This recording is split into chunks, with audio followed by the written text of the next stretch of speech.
and I was like, yep, first mine. I can't wait to get this fucking ripped away from me. So I sort of had that idea that it would just something would pop up, something would happen, and then Yeah, just a global pandemic. it did. Yeah, like, even if we have to create a global pandemic to restrict me, like we did. So that was rough, but yeah. Feel like you're cursed? Yes, I do. With minors specifically, yeah, I do.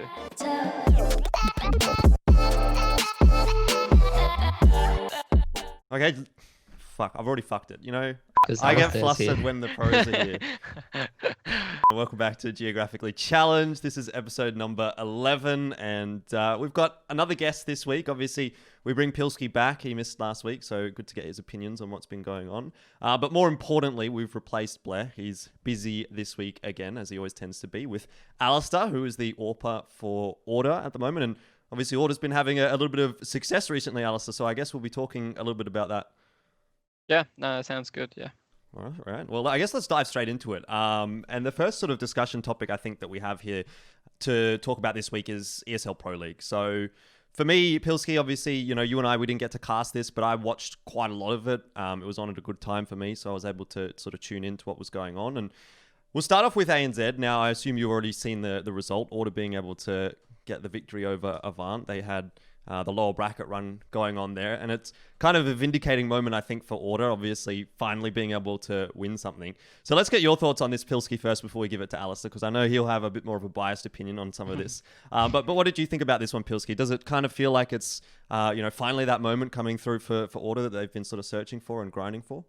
Yeah, it does. It's been like a pretty one-sided matchup. But the weird thing is that it's like kind of a continuation of something that I kind of had my suspicions about, which is that I always felt like Order was going to kind of be the better team when it comes to like a pressure match or an experience match where it's like a big qualification thing because they have, some more experienced players and some players who are going to be a lot more motivated to qualify for stuff like that. I think like you look at Rickeh and Ustilo, like it's pretty hard to get out of your bed in the morning when like you're playing more and more domestic competitions without any opportunities to like go overseas and stuff. So along with the fact that I think Avant might sort of capitulate a little bit when the pressure's on from time to time. I've seen some of their players not really play as well.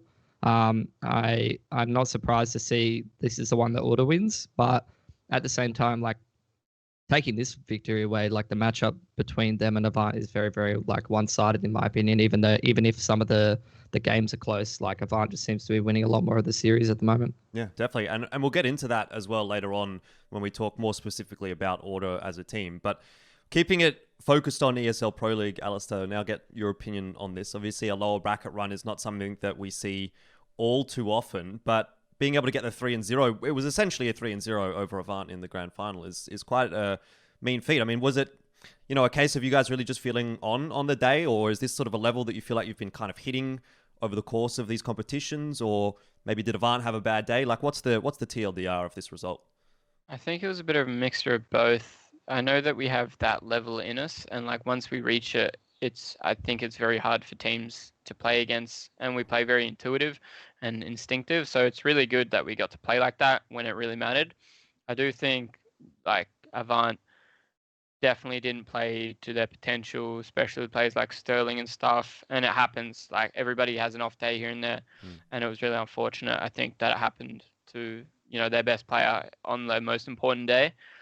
So I think it was a bit of us stepping up and a bit of them dropping the ball, having a rough one, whatever you want to say. Yeah, definitely. I guess it's quite hard to sort of talk about this in the context, at least for us, right? When we're commentators and we're talking about this and we see Avant has won 3 or 4, I don't know how many matches it was in a row. I have to go back and look, but it was quite a few in a row as far as, pretty important matches were concerned. But then you come in this lower bracket, like I think everyone would have been looking at that grand final as pretty easy sort of a run for Avant, but it sort of seemed like they weren't able to do a whole lot there. So I guess as far as Order is concerned, good to finally get that win on the board. What does it sort of mean for you guys as a team to be able to finally get that result? Because I know like you got that win against Renegades, which again, we'll also sort of talk about that in a little bit. But this is one that sort of really feels like it actually matters, right? It's the grand final of EPL. You've qualified for an international spot. So you've been having a bit of a rough run recently, I think it's fair to say. And to be able to get that win on the board, sort of a weight off the shoulders maybe?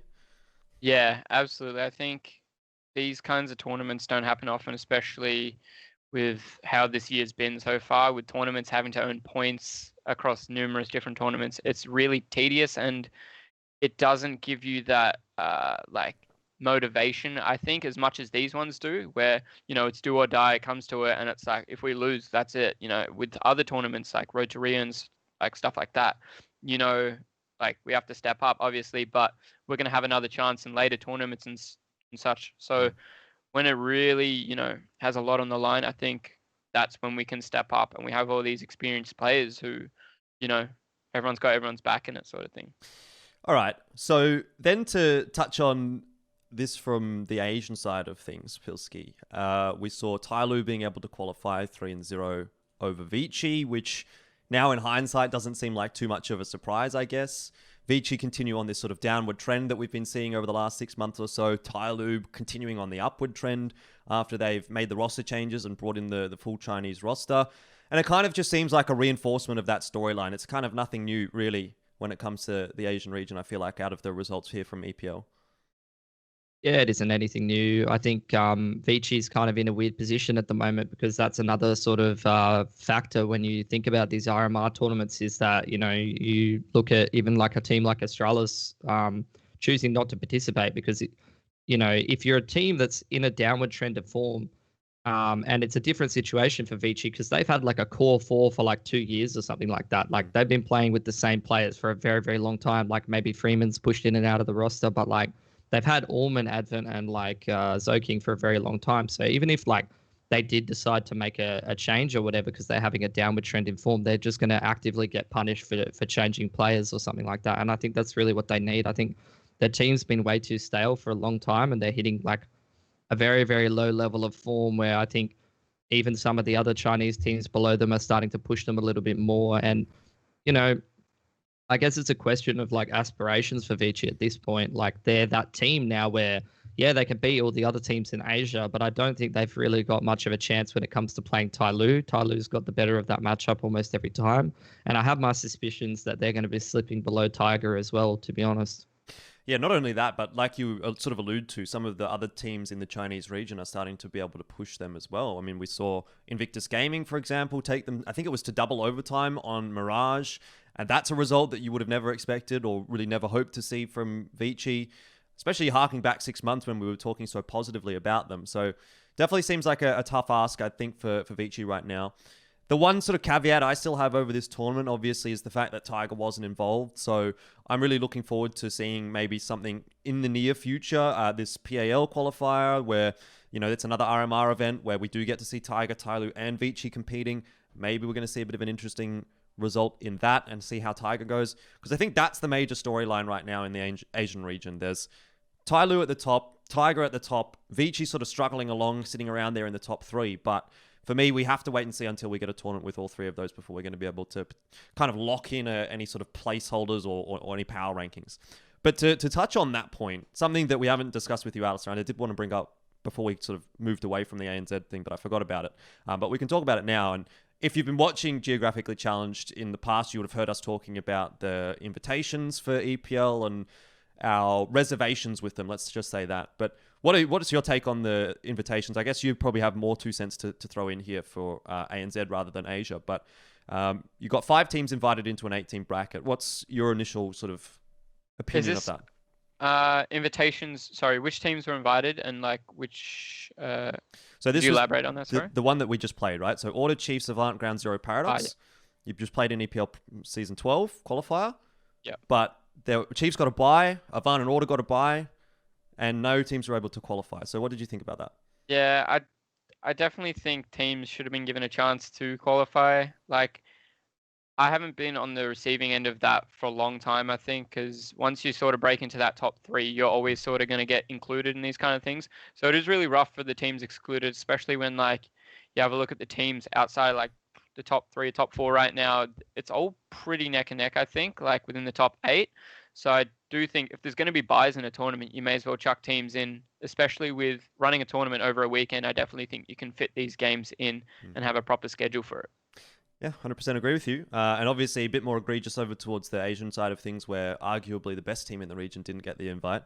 it would be like, for example, Avant or Order not getting an invite into that qualifier. So, look, that's something we've talked about to death. I think everyone knows our opinions of it, and we'll put it to bed because, you know, obviously EPL is over. But there will, in my mind, always be a caveat over EPL Season 12 qualifiers, and hopefully that's rectified for EPL Season 13. We'll touch briefly on the Pacific Asia League qualifiers as well. Now, this is the other RMR tournament that has popped up in the Asian region. There's no ANZ component for this current part of the tournament, but apparently there's going to be one for the next one. So that'll be interesting to see. But what we saw over the last week, Pilski, Invictus qualifying from the Chinese region, they were able to beat out Lin Vision 1-3 and Gigi Hao in the top 4, which is, you know, not a huge surprise. I think Invictus have been putting in pretty good work of late. I don't know whether I think they're up to the same level as they were when they had Vadim and Koshak in there, but they're certainly still keeping that sort of third place in China on quite a lockdown. I think they're a better team, to be honest. Like, I think that team was on a bit of a timer, to be honest, when they had the Russians in the team with the Chinese mix. It was never going to last, and it seemed like they really relied on the fragging power of the Russian players.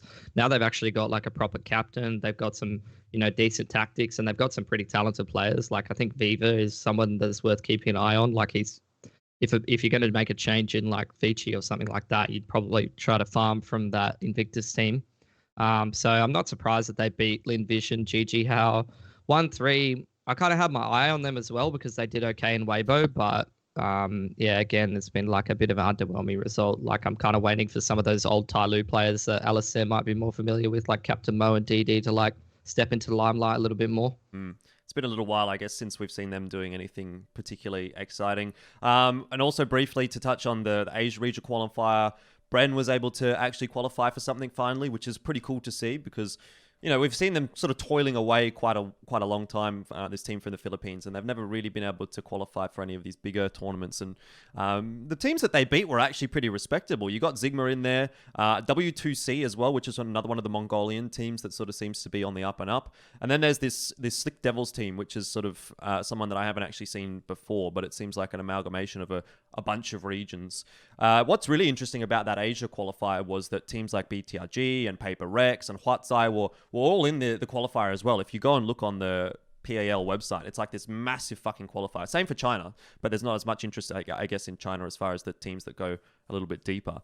But there was like hundreds of teams qualifying from China, and same from Asia actually. But a lot of the seeding was a little bit off, I thought. So teams like BTRG, Paper Rex, Huatsai probably didn't make it as far in the bracket as I thought that they probably should have. Overall, though, I think Bren's definitely a team that we can expect to see do reasonably okay, at least kind of compete in this tournament. So I'm not, like, for example, disappointed, Pilsky, that they were the one to qualify. Yeah, they're like the ultimate gatekeeper team. They're like, they actually play proper CS and they have proper tactics. They have some pretty decent players as well. So they're like, they're not going to beat any teams that are like above them very often. Like, I think the last upset was like when we were at Extreme Slam and they beat Boot when Boot was kind of on a bit of a downward trend. So they've shown that they play like consistently. They have a consistent map pool and they play proper CS that's not just relied on individual players like popping off or anything like that, which is going to make it a lot easier to consistently make runs through these qualifiers. You always see them in, like, even if they don't qualify, you always see them in the top 4. They're that kind of a team. Kind of reminds me of like a Ground Zero or something like that, but maybe like, I don't know, maybe like a little bit better in terms of that Asian region because they're like for that top spot kind of thing. But kind of sad that you didn't see someone like Sigma qualifying because I feel like they're always on the precipice and I feel like they're probably like the best Thai team at the moment. And then also the other teams, obviously, that you mentioned, like Paper X, which is like basically just Boot Dreamscape 2.0 now. They've got Benkai back and BTRG in particular when they've got like Zion and Xcurit on that roster. It's a bit of a disappointment regardless of seeding. You know, if you look at the talent on a roster like BTRG, the fact that they haven't been able to make it into the Pro League through the qualifier is pretty bad, actually. You know, with the amount of, you know, talent they got on that squad, they got international experience, you know? Yeah, I agree with you. But end of the day, they didn't make it, so who cares, really? What I am interested to see is how the Perfect World Asia League does go. It's actually started already, by the way. I thought it was going to start later on tonight. It's Wednesday night or Wednesday afternoon at the moment. But it's actually started already. Vici and Bren are playing their first game. So once this episode releases on Thursday night, you know, I'm sure you'll be able to watch some. There's probably games even going on right now. Anyway, that's all of the recent results, all of the sort of more important results within the Asia region. And again, not a huge amount to sort of touch on this week, apart from EPL, I guess. But of course, we have Alistair as our guest, and so we have prepared quite a lot of questions for him, as is generally tradition now that once we have a guest, we seem to sort of just tailor the episode around them. So we'll start off with a bit of a discussion here about the ANZ scene, I think is probably a good way to kick things off. And for anyone that's watching, this is probably going to be quite an ANZ-centric episode, so I hope you like Counter-Strike from our region, because that's what we're going to be talking about by and large. So when we've been sort of casting these ANZ Champs games and even sort of DreamHack Masters and Road to Rio, et cetera, sort of feels like the storyline that's being pushed by us on the desk is that the top 4 seems to be getting a lot closer, and even then beyond that, the top 8 is kind of getting a little bit closer. So do you sort of like kind of echo those thoughts, or does it maybe feel a bit different from being in a player's shoes? I think it's been getting a lot better over the years. You have a look like quite a while back, and it used to be like nobody could touch like the top 3, top 4 sort of thing. And now it's good to see that there's teams like Ground Zero, Trucks with Attitude, all those kinds of teams that can nab maps and cause upsets and stuff like that. Definitely makes it a lot more spicier and like more enjoyable, and it's a lot more motivating for the teams at the top because they know it's not just going to be a straight run over. So I do think like over time it's gotten a lot better. These teams outside the top 4 have improved. Okay, so then let's bring the discussion a little bit towards Renegades, and obviously they're a team that has been having some up and down results of late. You're a team that's beaten them. So first, I guess let's talk about that win that you guys got in ANZ Champs, being able to take the first seed out of Split 1. I want to know, like, how much does that kind of mean for you? Like, is that an impactful result? Do you sort of take a lot of stock in that? Because obviously you get that first seed, which means you get to choose who you play against in the ANZ Champs finals. Yeah, so I think the seed and, what we actually won out of it is more of a bonus than gaining just that mental breakthrough, because Renegades have been dominating for quite a while. And recently, if you look at their results, they've definitely dropped off in the way that teams, even if they're winning games, like their teams are edging closer and closer. Teams like Truckers and stuff nabbing 2-0 off of them is like a big thing, because it shows that they're starting to either get a lot slacker or they are dropping off. So I think it was just like a big win for us in the fact that it's like, okay, well, we can do this again and again now. It's like, we've got that win. And once you get that win, it gives you a lot of not only motivation, but confidence in just the way you've done it. You can do it again.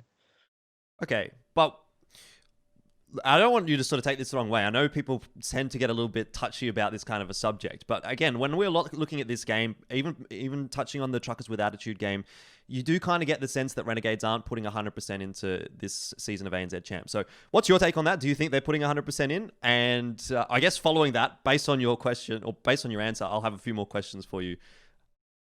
Yeah, I don't think they're putting 100%. I think it's pretty fair to say. If you look at like qualifiers and stuff like that, when they come up, that they're a lot more prepared, and whether or not they have new stuff for those things, they play a lot better. So I think you sort of, I'd say that they definitely didn't play 100% or put in the full preparation, but that still says a lot about them in the way that they conducted that game and the way they played, because if they're not going to put 100% into that game, then I feel like that speaks a lot.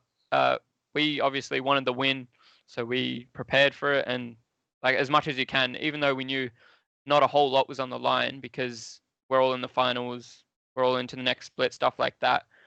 But I still think, yeah, you sort of have to look at it from a real point of view, where I don't think they put in everything into that game. Sure. Pili, feel free to jump in here with any questions, by the way, if you've got any, because, you've been a little bit quiet. Yeah, well, I mean, look, I even from the perspective of someone that casts ANZ Champs, I feel like a lot of these players, once they've had a taste of that international experience, and once they've had a chance to go overseas and qualify for those kind of events, it's pretty hard to, go all out for a seeding match, and I think that's going to be the case, not only just for Renegades, but even, for you, Ali, or for anybody. Like, yeah, it's not something like you can intrinsically motivate yourself as much, but if the extrinsic reward isn't there, then you're not going to be at 100%. It's very, very hard to be in that mindset. Yeah. In fact, you probably have to be a little bit fucked as a person to like fully motivate yourself for something that doesn't really it's like that mentality, like that Michael Jordan mentality or some shit. You have to find something to motivate yourself, like someone pissing you off. I feel like you're just trying to make excuses for our shit casting in ANZ Champs, to be honest. Maybe. I'm honestly, just to touch on ANZ Champs, I'm honestly getting a little bit sick of the format. I like how many times there's a chance for teams to practice against each other and play. And I think that is contributing to the overall skill of all of these teams going up, because I've even been in a situation where, like, back when I was playing a little bit, you play a whole MDL season of best of ones. You get one map to have a go at like Order or Renegades or something like that. You get absolutely shit on and you don't learn anything really. And then, there's not much to go from for there. But if you're like playing a whole league where you're playing best of threes and stuff, it's a really good opportunity for some of these newer teams to improve. And, I guess it does, contribute to getting over some mental blocks when you've got an issue against a specific team, even if it's just a little bit. That might be the tipping point to be able to get a little bit of confidence for when the real big one comes around. Because I've been in that situation as well, where even if you do get that one win, like sometimes it's even in just a scrim, let alone like an official, it can give you the confidence you need to play a better game when the big official comes around. Yeah. Do you have a 2 cents to throw in there then, Alistair, on the format and all of what you just said? I think these kinds of tournaments don't really give much to gain for teams like us, Renegades, and like Avant, because it gives it's good for these lower teams, don't get me wrong. They get a chance to improve like ridiculous amounts because of, the competitive environment, playing these top teams. It's not just scrims, you know what I mean? So they get a chance to get comfortable and, versus in like what would be a high stakes game for them. So while we may not be benefiting from them, I think the whole scene is in the fact that the top 8 is improving a lot because they get to play all the top teams even more. What would make it more, not beneficial per se for you as a team and for the top teams, but what makes it a little bit more, like what makes it matter for you guys? Like obviously there was that DreamHack spot in season 1, which didn't eventuate because of coronavirus situation, but is that something that's like benefits you guys at the top? Yeah, 100%. I think that's, these international qualifiers are what really motivate and push teams. And if that was like, say, on the line against, like for this last split, like that's what's going to make teams prepare and put more in. Because at the end of the day, everyone's trying to win in the server, but putting in 100% is not just like how well you play on the day. It's like the preparation, trying to figure out new stuff, trying to figure out your opponent's pre-game, and then in the game applying it really. All right, but then to touch on not ANZ Champs, sorry, the ANZ scene in general. I've kind of been of the opinion, at least this year in 2020, that the scene is kind of the best that it has been actually in a little while. I don't know if you sort of echo those thoughts as well. Yeah, no, I agree for sure. I think even the top teams are reaching new levels, and which allows the lower teams to scrim against all these better teams and improve their own game. Is that like a result of all of the tournaments that we've got? Because we had the minor qualifier, then we had Road to Rio, then we had DreamHack Masters Spring, and then we've had obviously ANZ Champs. So there's kind of a lot of these quote unquote top tournaments, although ANZ Champs I would sort of say is like a middling kind of a tournament. But to me, it seems like there's actually a lot more good tournaments in the ANZ region at the moment. Yeah, I'd say so. I don't know. I feel like we only play these top level tournaments, and then the middle tournaments are sort of the low ones for us. So it's good to include as many of these tournaments and teams as we can, I think, to improve as a scene. All right. So we talked about ANZ Champs in general, ANZ scene in general. I want to get one more thought from you on the ANZ region, and that is who's the best AWPer? And you can say yourself if you want. Okay. I won't include myself for this. But if you did, it would be you. No, not at all. I just think the teams and the players, I think each AWPer fits their team well. I think Sicko is very talented AWPer, but you sort of look at the roster he's on, he's sort of outshined by the Dexter and Inns show. Mm-hmm. So it's sort of struggling in that regard to give it to him. I think Sterling has improved a hell of a lot the past year. I think he's very consistent, and he's definitely, changed up how he used to be. He used to be very predictable and passive. And I think now he's sort of a lot more of that X factor. I'd probably say Sterling. Dynamic might be a word. Yeah, dynamic he is. So that's good. I think it's really good to see players like that who are like sort of very routine and switch it up and, you know, show that they've improved a lot. And I think Sterling's definitely that. So Sterling is your best stopper? Yeah, I'd say Sterling is, the best stopper. Do you want to weigh in on that, Pilsky? Because I'm interested in your thoughts there as well. I mean, it's embarrassing to say, but for the longest time, just because I like to watch you play, I think Alistair's the best stopper. But that's been for a long time, and that's just because I'm a bit of an Ali fanboy. Because I kind of, you know, it's the same thing. You know, it's hard to give it to Sicko when he's just like. So sometimes I'll see him like go 7 for 15 and just win the map like 16-8, and he hasn't really done very much, and he doesn't need to. Not saying that he's done anything wrong necessarily in that game. I think Sterling's definitely getting there. Like sometimes he just takes over a map and he'll kill the whole team by himself, and he's very, very hard to stop. But I just like more aggressively minded AWPers who are not afraid to run around the map and go shoot people and make big impact and throw their opponents off guard a little bit. And I feel like, I don't know, sometimes you still do that, but it was definitely a lot more sort of like Chiefs and earlier order that you're much more aggressive like that as of recently, where I feel like you've been a lot more into that team structure.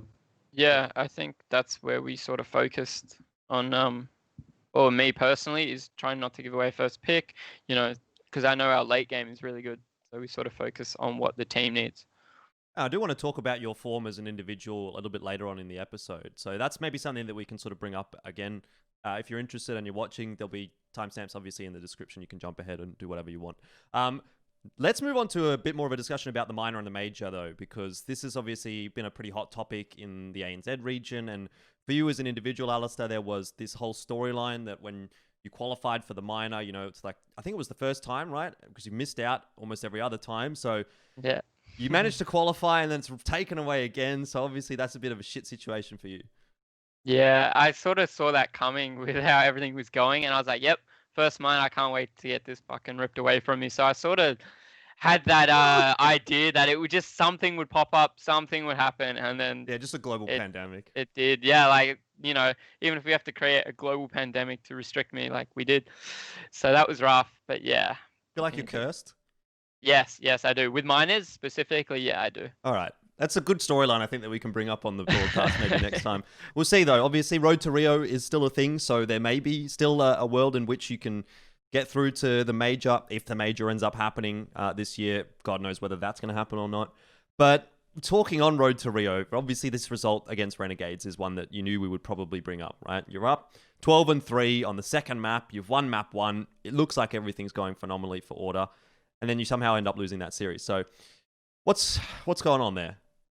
Yeah, it was like sort of one of the first times we got close to Renegades in a while, I think. So it wasn't just like a mental barrier, but it's one of those teams you can't really count out. They can always, you know, bring it back. They're strong individuals. Even if they're not playing like a team, they still have that individual skill ceilings. And they brought it back from 12-3, and it was rough, but like sometimes it can just be like that. And I think we're sort of happy that, you know, the point system is in place, because if that was the one and done, like that would have been absolutely shattering, I think. Well, speaking of the point system, I assume you're aware, obviously, that the following RMR tournaments are supposed to be heavier weighted than the initial ones. So theoretically, there's that comeback mechanic for you guys. If you peak at the right time and you only have to win maybe, like let's say there's only 2. You lose the first one, you come second in the first one, and then you come first in the second one. Theoretically, that's a better result for you because you would get more RMR points out of the second tournament. So there's always that possibility, I suppose. But what's your take on the RMR system as a whole? Like, I mean, I think there's not really much else that could have really been done, to be honest. Like, I think it is what it is. Yeah, I think they're trying to stretch it out as long as they can until they can have the tournament, but still include the best teams. So they're trying to have multiple tournaments and stretch out for like the whole year, basically, until teams can travel again, and they obviously want to have the best of the best from each region. So I understand it, and I think there will be more than 2, because I do think it would be unfair in the regard that like they won the first and we won the second, but we get to go because obviously we just had or point-based Well, one. you talk about unfair, then you think about what happened to Avant. And like, okay, yes, it was fair based on the seeding of the minor. That's the reason they didn't get to play. But how bad would it feel to be Avant, for example, in that situation? Yeah, it was definitely. I couldn't imagine it would be terribly rough. But I still think like the teams that qualified, like us and Renegades, should have had somewhat of a head start, I think. But I definitely don't think excluding a whole team, it sort of ruins their entire qualifier, and it doesn't really give them a whole lot to play for in the remaining ones, I think, because I don't think they can make it now, missing out on however many points it was. I doubt what can I say? The disparity between points is going to be large enough to make up for the tournament they missed at the start. I guess it really depends on how many tournaments there are. Like, for example, if there's another 3 and they win all of them, then they probably still can manage to make it. But that would depend on your results, depend on Renegades results as well. So I guess that's something that we have to sort of wait and see. It is already June though, so by the time we get to sort of November, October, you'd expect maybe 2 more, I reckon. I don't know. Yeah. I'm just throwing in numbers.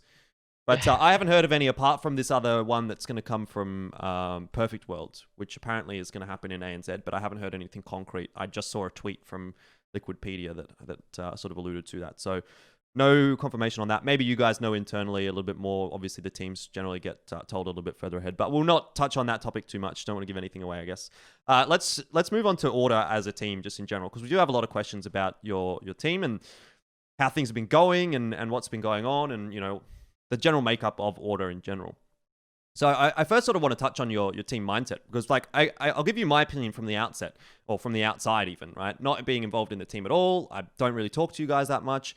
It's actually seeming like Order has a relatively strong mentality to be able to go through a lot of these losses, a lot of these close losses as well in fairly, I'll say, impactful tournaments, and be able to come back into ANZ Champs and beat Renegades, and then be able to come into ESL Pro League and win that as well. I think that does sort of speak to quite a high level for your mental fortitude as a team. What's it like internally for you guys? Am I off the mark or?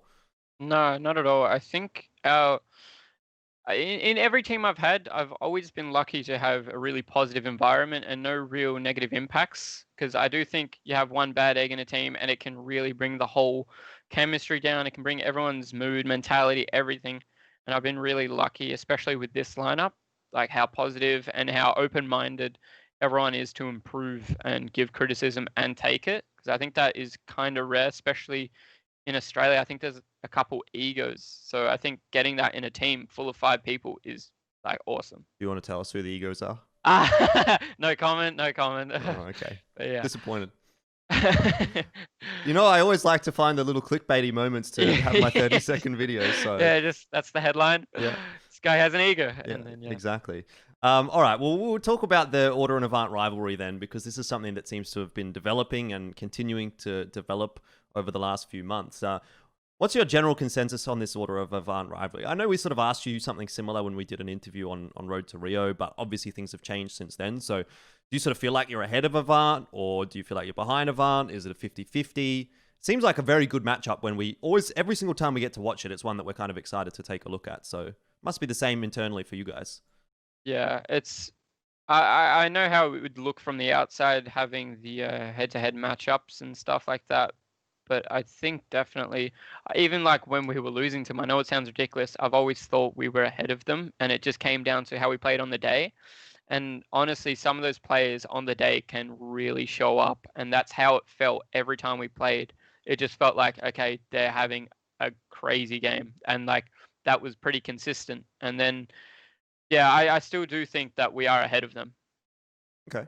How much?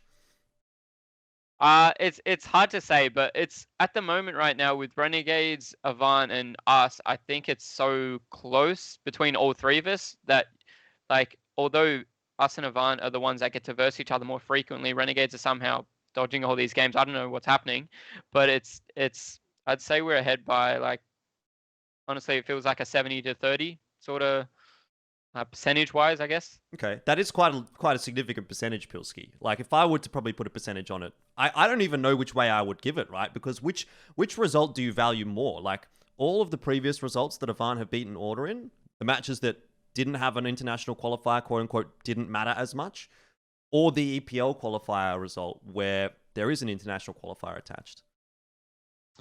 Yeah, look, he's a confident man. You can't blame him. But yeah, I don't know. I think it depends on the context of the match a lot of the time because I've followed a lot of these Avant players and like I don't know. I think a lot of them are quite young and they might have some issues with pressure from time to time. So I don't know if that necessarily factors into it. It's easy to be like an armchair analyst and try to read into the teams and all that kind of stuff. But I mean, from an outside perspective, you've definitely been favoring Avant. You can't go against like just straight winning series after series after series, but you do have to take into context what's on the line. And I think that was the difference in that Pro League game. Like you don't just sweep a team 3-0 after losing like 3 or 4 series to them over and over and over again. Like, yeah, you do get more familiar with how they play and all that kind of stuff.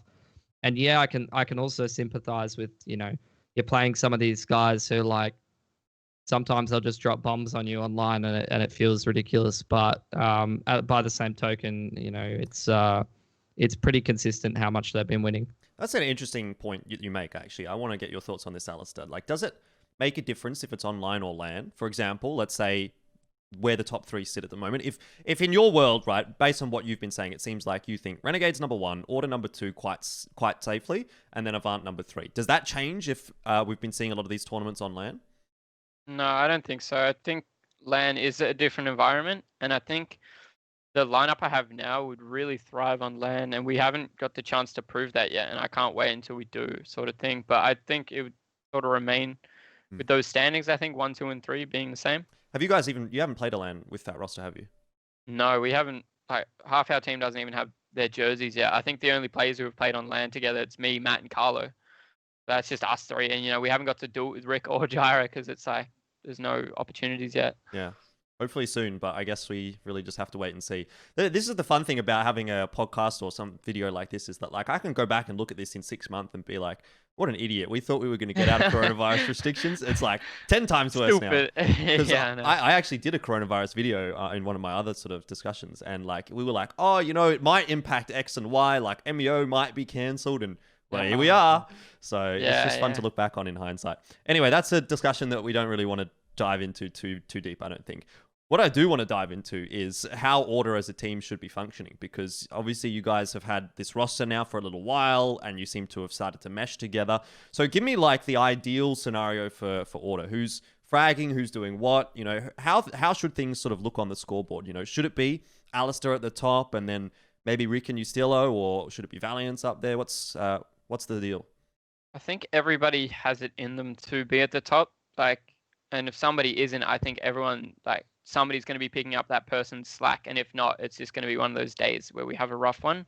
But I'd say across the board, we're a pretty consistent team. I think the only person who doesn't have to be fragging, obviously, is the IGL Jirah, and I still think he really has it in him to put up numbers, especially when he's on. I think Jirah is extremely sharp, and I think the top of the scoreboard, it shouldn't matter because I think it's going to be it could be any one of us 4, I think. Okay.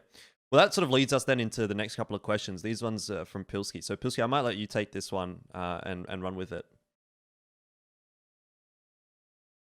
Got my microphone muted. Yeah, look, I'm going to just sort of focus questions around each person in the team. We've sort of touched on some of them.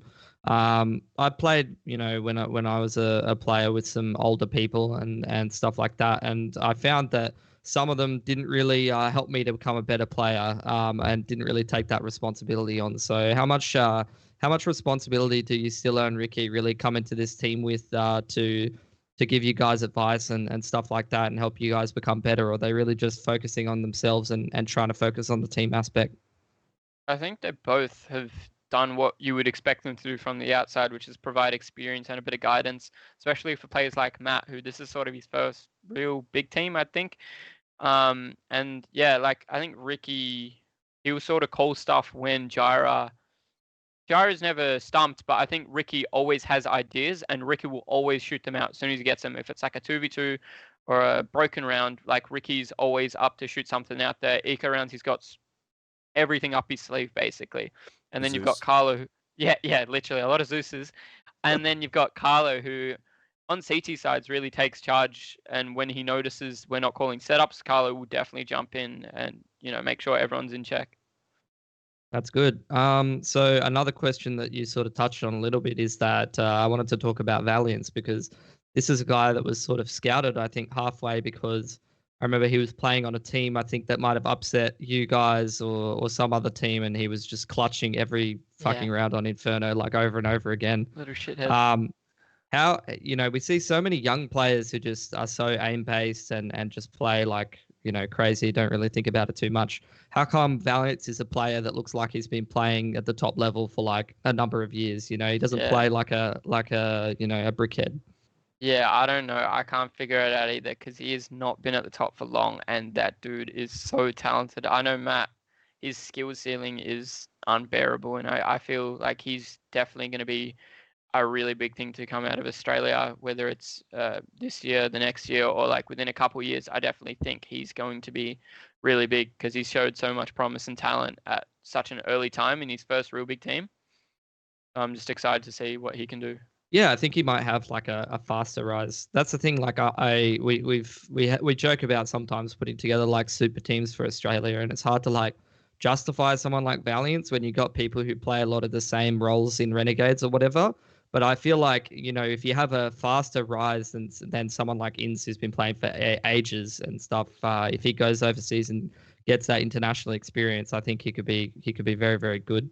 And we'll talk about the last two members, obviously, aside from yourself. I'll talk about Jirah. And something that I'm worried about with Auto when I watch them is consistency. So I've seen you guys run back 3-12 deficits on T-side train and then not be able to take a single round on T-side of Inferno against against Renegades. What's going on with the T-side calling in some of these games? Because it's either like you can't lose a round sometimes, or you can't win that one round that you need sometimes. Yeah, I feel like it can just be like that sometimes. It's just CT sometimes can just overrun you, and that's what happened that game, where it wasn't even like we were out of answers. It was just they switched it on at halftime, and it was like, fuck, this caught us out. Because when you're up 12-3, it's not like you're cocky, but you're confident. And so when they sort of start coming back, it's like it can shake that a little bit. And I feel like that sort of started happening. We could see it slowly rising, and them gaining rounds. And then still, as we were touching on Jirah, I think Jirah is like an incredible brain, especially for like how young he is to be IGLing. And I feel if I was to be an IGL, I would want to be the way Jirah thinks with I feel like he's very dynamic in the way he thinks, and he takes in everything. It's not just slow and methodical. He switches it up, and he sees a lot of different sides. And then the last man, who a lot of people don't even realize is there half the time, I think, is you guys have had Tux around, as far as I know anyway. So this is someone that you played with for ages. What's changed other than the fact that he's not actually in the server since you guys have played together? What kind of input does he offer to the team? Why is he there? I think Tux used to be very methodical when I played with him in Chiefs. He was very thought out, and he didn't want us to give away the first pick. He wanted us to stick to the strat, which is very good. And I think now he's had a lot of experience. He had a lot of experience back then, obviously, but over time he sees the game from a lot of different angles. And now that he's coaching and he's been a player, he takes everything into consideration for us, what's doable and what isn't. And I think he's really kept us mentally in check and focused on all the little bits and bobs that you need to win a team that doesn't always get addressed, like mentality, chemistry, making sure everyone's communication is up to par. And I think he is really good at keeping on top of that, and is what you need in a coach. And I haven't had that until we got Tyler. It's interesting to think about the differences maybe between the IGLs that you've played with and the coaches that you've played with. Do you think like right now is the best place you've ever been as far as a player is concerned, obviously looking back at your history in some of your previous teams? Yeah, I think so. We look back at some of the teams, and obviously I've played with players like Liaz and Grat even ages ago, and they've all become really big stars, and they're at the top of the top. But this is definitely like a team that I see the most promise, and I feel like once we hit our ceiling, it's going to be really strong, and we just have to make sure we can be as consistent as we can. And once we figure it out, it's just going to be just awesome for us, I think. I love how you avoid the word of potential there, because potential is a word that's kind of bandied around quite a lot for a lot of teams. Generally not the teams towards the top end of things, but is that a word that you think sort of encapsulates order? Like you haven't hit your peak yet? Yeah, absolutely. I think like I know I danced around that word a bit, but I actually do think our potential is amazing, and like we just have to make sure we stay on top of the right way to think about games and prepare. Okay, well, seems like you are confident about the team at least. Let's move the discussion a little bit more towards Alistair as an individual. Now, I don't know what Pilski's opinion is on this. This is purely my own thoughts, and you can tell me if I'm wrong as well. But I felt like watching you, there was maybe a dip in form. I think it was like early 2019 or late 2019. I'm not sure where I'm getting the exact time frame from, but I feel like there was a significant dip in form for you as an individual sometime in the past, and that's now sort of gone by the wayside. In 2020, you've been really, really good. But do you sort of feel as though you did have a dip in form previously, or am I just sort of making that up? No, I think in 2019 there was a bit of a rough patch, but it was almost across our whole team where we were. I remember the lineup was like Zeph, Ins, Hats, and Emag, and I think that was like the roster I sort of started dipping at the beginning. It felt like in bigger games, not everybody could show up, and we sort of struggled with results back then. And I think this year I've sort of stepped it up mentally, and focused a lot more on that side of the game, rather than just watching endless demos and trying to get a lot of theory and stuff like that for myself. All right, well then to touch on this year, obviously I had to have a look back at some of your stats and see how you're going this year. And I looked at all the event history, and your lowest rating so far this year was 1.14, which is a pretty damn good result. If you've played like 10 or 11 events or something like I can't say the exact number, but there was a lot of events, and the lowest rating being 1.14. A lot of them were around 1.2, 1.3 even in some aspects. So I almost look at you right now as actually hitting your peak. Like, I think this is the best form that I've ever seen you playing in, and I don't know if you would agree with that or not, but that's what it looks like to me. Yeah. Well, I think definitely consistency-wise, I've stepped it up for myself. I think this is probably the most consistent I've been for a long period of time, but I still think I've got a long way ahead of me that I can keep proving myself for as long as I can. So is it maybe a case of not necessarily hitting a better level, but you're hitting the good level more often? Yeah, I think it is. I think it's not trying to hit the highest ceiling you can, but trying to prolong it as long as you can. Obviously, there's times where players are going to slump and stuff like that. I think pulling yourself out of it as quick as you can is the most important thing. Sure. How does it work for you if you're sort of having a bad day? Like I do notice, particularly when you as an individual have rough days, because obviously when we're talking about order, where a lot of the time, obviously you're an AWPer, right? So you first cab off the rank when you're a caster is you talk about the AWPer because you talk about the AWPer. And then obviously we consider you one of the star players in the order roster, although in your mind it seems like it's more of a four-way sort of a discussion. But in my mind, I'm always looking for Alistair as a bit of a barometer. And I think when you're doing well, Order's doing well. When you're doing poorly, Order seems to be struggling. So do you ever sort of have this sort of mentality sometimes where if you're not performing, you feel like you're maybe letting down the team? Or is that not something that you're too concerned about? Because I know you just sort of said you focus a little bit on the mentality side of things. Yeah, I think obviously AWPers are sort of expected to have this level of consistency. It's sort of an easier role to sort of, put up numbers, I think. But, everyone's going to sort of feel like they're letting the team down regardless of what role you play, if you're having a struggle of a game. But like, if I'm having a rough game, the main thing I do is, I try to think what is best for the team right now. Because if your confidence is low, going for these plays and sometimes forcing it isn't the right thing to do. Sometimes it is. But I think about when I'm having a rough one, like what I can be doing to support my teammates to make them shine, like, people at my bomb site and stuff like that. So do you change your playstyle based on how you're performing? Like sometimes obviously you're the guy that takes the space that's being created, and sometimes you are the guy that's creating the space? Yeah, sometimes it depends on who we're versing and what kind of, play style the other team is. But if I'm struggling, I'm going to do as much as I can to make sure I'm setting up my teammates, really. Sure. Well, that's good to see, I guess. That's something I think that, obviously for maybe a lot of newer players, they aren't necessarily as cognizant of. Maybe it's like, okay, well, this is how I play and I'm the star player, and so I need to get the frags. Pilski, I know you had a couple of questions on Alistair as an individual, so do you want to take it away?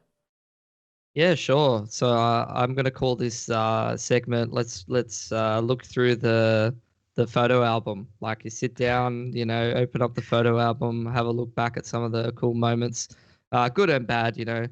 So the first time that I remember watching you, and just when I bring up each of these things, just give me like a little bit of a feeling, I don't know, like you would be looking at a picture or something like that. Like, how did you feel about that? What do you think about that now? All that kind of stuff. So the first time that I remember watching Alistair and being like, damn, that was a bit of a banger, was going to Poland for Global Challenge and shitting on some NA players against Echo Fox. So that's a bit of a throwback. How are you feeling about that nowadays? Yeah, that was, one of those highlights sort of in my career, I think, because I would have only been like 17, I think, maybe 18, not sure. But that was like one of the most like best feelings ever. And I think if I did that now, I wouldn't think of that as positive because we lost that game. Even though I individually showed up, I'd rather get the win. But back then it was a big deal for me to show that I could, show up against bigger teams.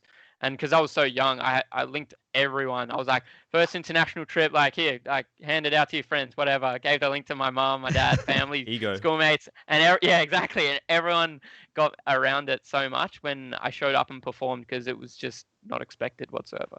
Okay, I want to jump in here quickly, Pilski, because this really feels like it's becoming an in retrospect episode. So I just want to get your thoughts on your hairstyle at that event as well, Alistair, because I know there was a few discussions around that. That whole event, I was considered a chick. Everyone and thought it you were a wasn't girl. just like he looks like a girl. People thought I was a girl. Yeah. Like it was terrible. I remember on the way to that event, who's this leading up chick? to it.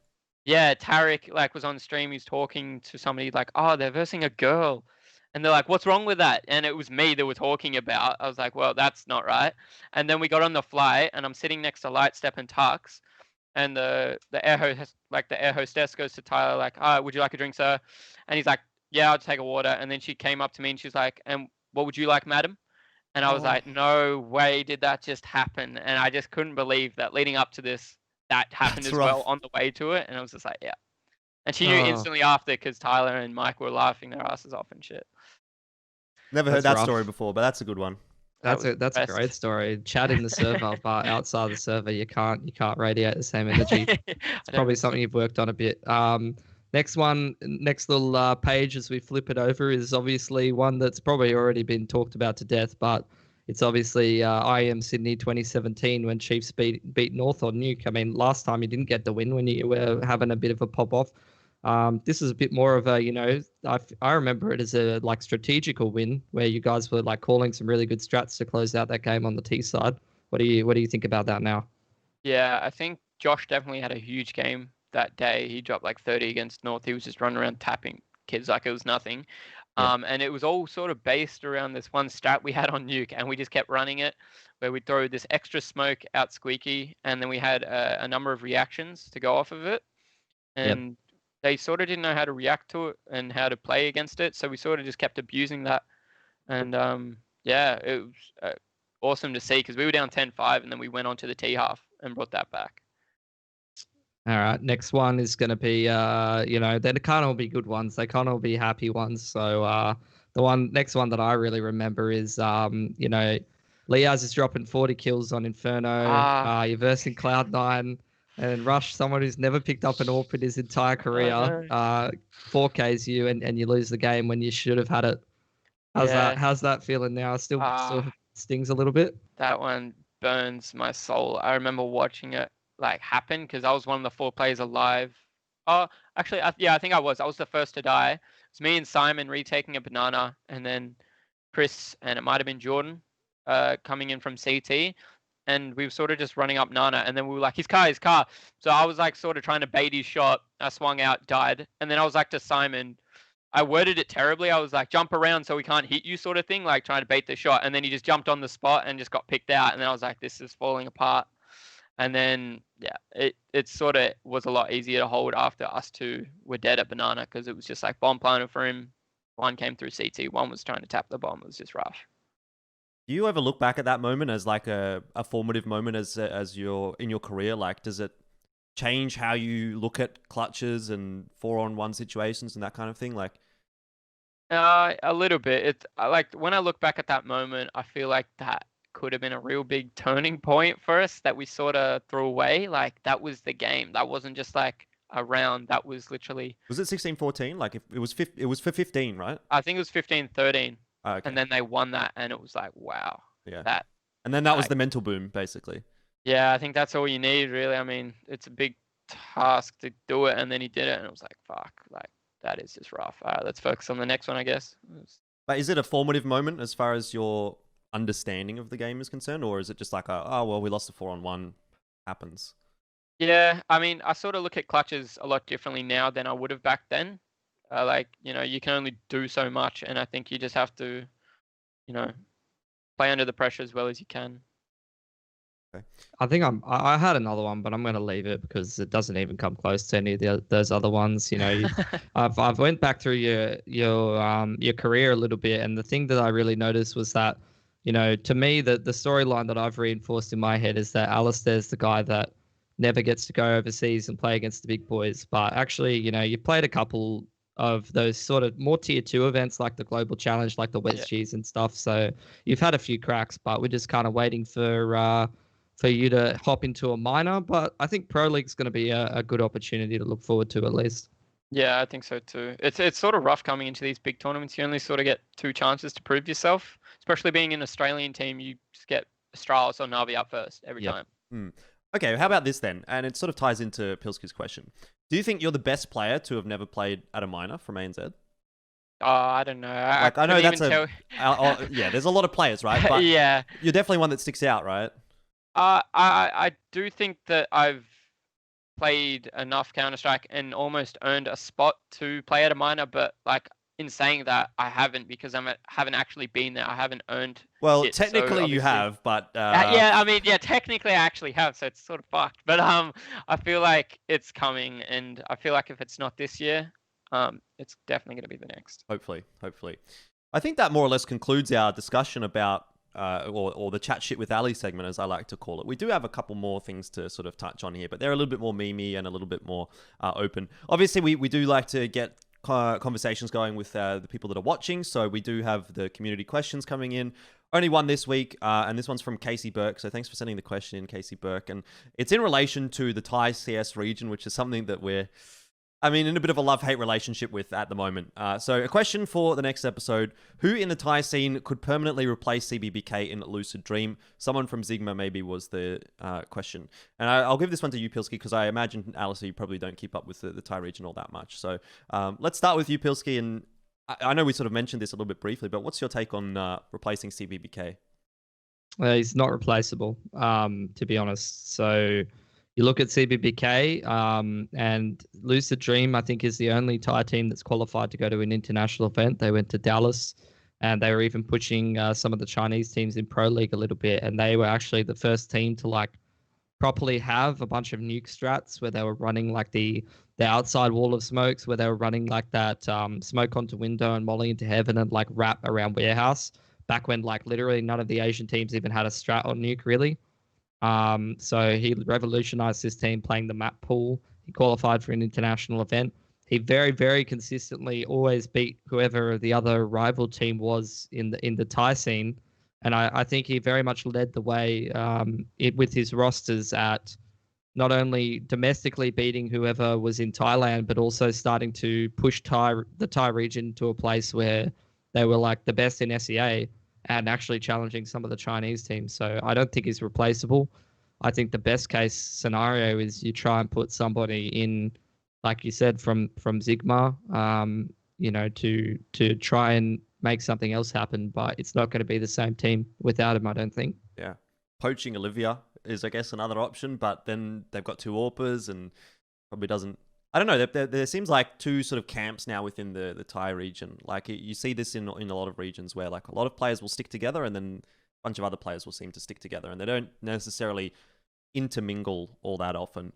But yeah, it seems like there's not really a great replacement. Although in fairness, we don't know the Thai region too in depth outside of Beyond and Lucid and a little bit about Sigma. Yeah, that's why I kind of more so touch on the results.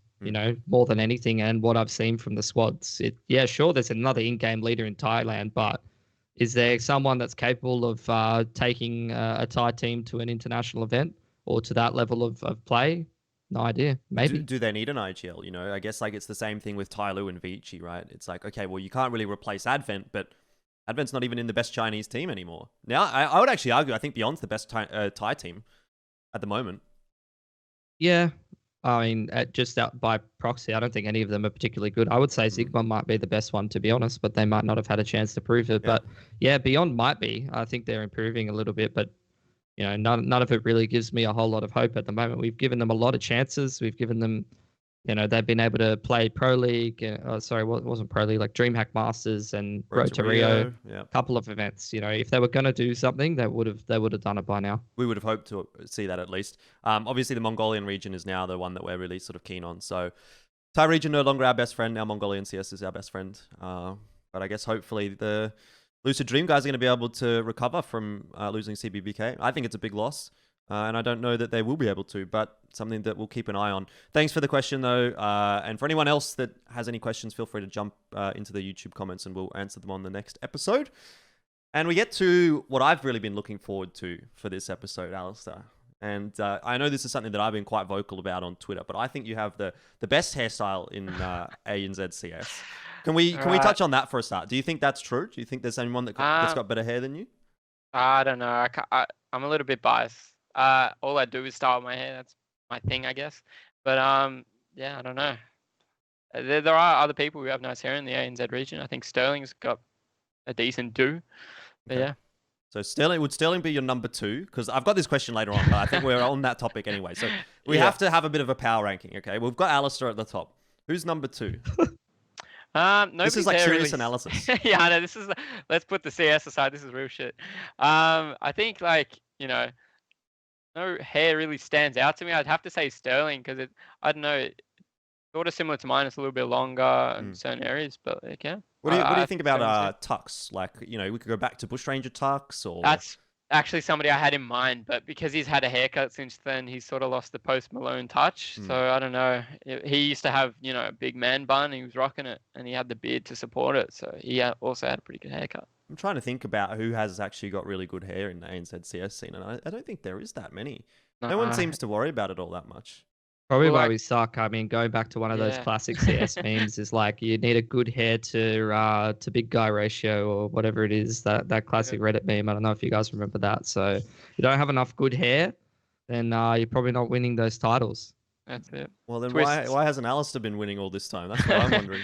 I've been putting in the real practice of styling. He's got the good hair, but a lot of his teammates are very fit lads. So you don't really have the other end of the spectrum if the meme holds true. So he's holding up his end of the bargain. Need a couple of the lads to put on the bulk, maybe. Yeah, that's it. All right, well, let's go from the top then, Alistair. This is obviously we're seriously analyzing your hairstyle right now. So I want to start with what kind of a haircut do you get? What do you ask for when you go to the barber? So like when I go to the barber, I sort of describe what I want. So I'll sort of get in, and I know my barber well. She sort of knows me, and I'll just get in there. I'll say, I want to keep it long on the top, shorter on the side, and then she'll ask how short. I'll be like 3 or 4 millimeters, depending on how short I want to go. And then I'll say, can you sort of fade it in at the back so it's not just cut directly off? I'll say, yep. So just keep it long on the top. I want to push it forward and then push it to the side. All right. And that's literally all I say. And then they're, all right, cool. And they just start cutting. That's very similar to what I tend to ask for, although my hair on the top isn't quite as long as yours. Let's go into the product discussion, though, because everyone knows the product makes the hair good. So what kind of product do you use? Are you a hairspray man or are you a salt spray man? Like what? No. Surely there's more than one, because I'm looking at your hair and I'm saying there's no way that you can do one product there and make it work. So I used to use salt spray. Like if I want to make sure I have a really good hair day, say if it's tournament, photo day, I'll put in salt spray and let it dry in my hair. I'm telling you, everyone's hair is different and works different for different products, but you sort of have to let your hair dry how you want it to sit for the whole day. You can't just let it dry and it's just sitting on your forehead sort of thing if you want to push it up. So I've sort of learned that over the years. In school, I used to have terrible hair. And then I realized okay, let it dry sitting up, and then it sort of just styles and sits on its own now. Like I don't even do anything anymore. It just sits there. So do you use a hairdryer? No, I don't use a hairdryer. I use hair product, but it's like this matte pomade stuff. Okay, matte pomade. Matte pomade. Write it down. No, I've actually got some. That's the ironic thing. I have everything under the sun though, and I'm not sure sometimes which one works best for me because I think it depends on how long my hair is as well, as to what product you should be using. How long does it take you to do your hair? So honestly, you might be surprised, but like I said, I sit, let it dry naturally, and then I'll just grab like a tiny scoop, rub it together, and just put it through, and then just touch it and put it how I want it, and then that's it. It will take me like 30 seconds of actually putting in the product, and like that's it. But it's all about like letting it prepare, leading up to it, and letting it dry properly. I think you're blessed, to be honest, because when I try and do my hair, it's That's like not the something goes this answer way. Elfishguy wanted. Yeah, He's in the bathroom before every broadcast with all of his array of products, trying to get the premium alley look, but it's all jeans, no. mate. Doesn't work. You're cooked for life. It is. I'll have to help you out of land one day. One day. One day. Anyway, I think that marks the end of the episode, unless you got anything else you want to dive into, Pilsky. Nah, mate, touched on everything that I wanted to. Okay, well, I think we'll leave it there. It's been a good hour of discussion here with Alistair. Thank you very much for coming on, Ali. We'll start with Pilsky here to give the final shout-outs, the final thoughts, and then it's your turn. Yep, thanks for coming on the show, Alistair. It's nice to talk to you. I'm always watching pretty much every game that you play, so you have at least one fan, if you're wondering. Thank you. Also, I would like to commentate some more Counter-Strike. ANZ Champs is nice, but I do like commentating other events as well. So if there's anyone out there that's looking for some commentators, I would like to do that. Okay, that's good. Alistair, it's your turn. Yeah, well, first of all, thank you guys for having me. It's good to come on here and chat about stuff. Thank you to everyone who's been supporting Order recently as well, especially in our runs and tournaments. And thank you to the sponsors. Can't thank you guys enough. And would you like a commentary spot at any events? Commentary, I might have to take a pass on that. If you need a player, let me know, and I'll be there in the jiff. So if anyone wants to invite Order, they can invite them as players, not as commentators. That's the takeaway. Either way, that's the end of the episode. You can find me on Elfishguy on Twitter, PilskyCast on Twitter, Alistair_CS on Twitter. And of course, make sure you like, subscribe, comment, do all those YouTube things to help the algorithm out. And let us know your questions for next week, and we'll get around to them. Thanks very much for watching. We'll see you next episode.